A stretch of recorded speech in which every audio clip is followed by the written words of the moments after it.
وما أرسلناك إلا رحمة للعالمين.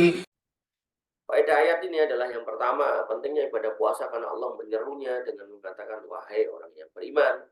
Menunjukkan bahwa meninggalkan puasa berarti cacat iman. Jadi orang-orang yang nggak mau puasa cacat iman. Yang kedua, penyebutan wajibnya puasa orang sebelum kita untuk menyemangati kita sehingga kita dapat mudah menjalankan ibadah puasa. Artinya orang dulu aja bisa, kenapa kita nggak bisa? Yang ketiga, utamaan umat Islam. Ya, karena umat ini terkumpul padanya kemuliaan-kemuliaan dari umat sebelumnya. Artinya kita tuh umat pilihan gitu loh. Maka jangan sia-siakan apa yang sudah Allah pilihkan untuk kita. Yang keempat, keutamaan takwa dan kita diperlihatkan untuk melakukan sebab yang mengantarkan pada takwa, yaitu puasa. Yang kelima, segala sebab yang mengantar pada suatu keutamaan maka dihukumi juga sebagai amalan yang mulia. Yang keenam, puasa kita sama dengan puasa umat-umat sebelum kita, tidaklah menunjukkan sama dengan keutamaan yang beda ya. Puasa umat sebelum kita ada yang mengatakan adalah puasa 3 hari setiap bulan. Jangan puasa kita berbeda dari yang ringan menjadi yang berat. Dari sejumlah harinya, pertama banyak.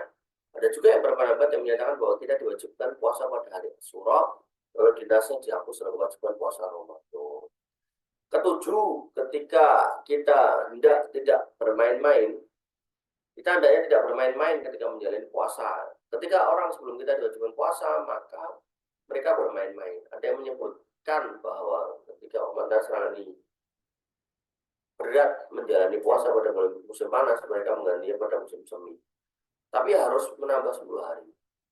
Nah, kalau kita umat Islam dalam menjalankan puasa sesuai dengan yang diperintahkan, sesuai dengan yang diperintahkan tanpa mengganti dan mengubahnya. Kedelapan, penyebutan ilah atau sebab suatu hukum akan memotivasi kita untuk mengamalkan hukum tersebut. Ilahnya ya tadi disebutkan untuk orang yang beriman, diwajibkan pada orang-orang terdahulu, maka harusnya kita semangat. 9, faedah puasa adalah untuk menggapai takwa, bukan karena Allah butuh pada puasa kita. Allah itu Maha Kaya, nggak butuh pada puasa. Jadi hakikatnya kita kalau puasa itu butuh kita. Ya kalau kita nggak puasa, kita dolim pada diri kita, ya kita akan mendapatkan balasan. Yang ke-10, makna takwa itu ada pada puasa. Karena makna takwa adalah mengharapkan apa yang ada di sisi Allah dengan menjalankan perintahnya secara ikhlas dan meninggalkan semua larangannya pun dengan juga ikhlas karena takut ada Allah Subhanahu wa taala. Ke-11, takwa itu intinya adalah dan buah dari amal.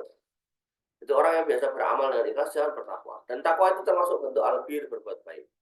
Dalam ayat disebutkan walakin albirra man ittaqa. Tetapi kebijakan itu adalah kebijakan orang yang bertakwa. Baik, wanifidin azani Allah wa iyyakum, saya rasa cukup kita bahas pagi hari ini yaitu ayat 183, insya Allah besok kita lanjutkan di 184. Demikian yang bisa kita sampaikan dan kita diskusikan. Kurang lebih mohon maaf. Assalamualaikum warahmatullahi wabarakatuh. Assalamualaikum warahmatullahi wabarakatuh.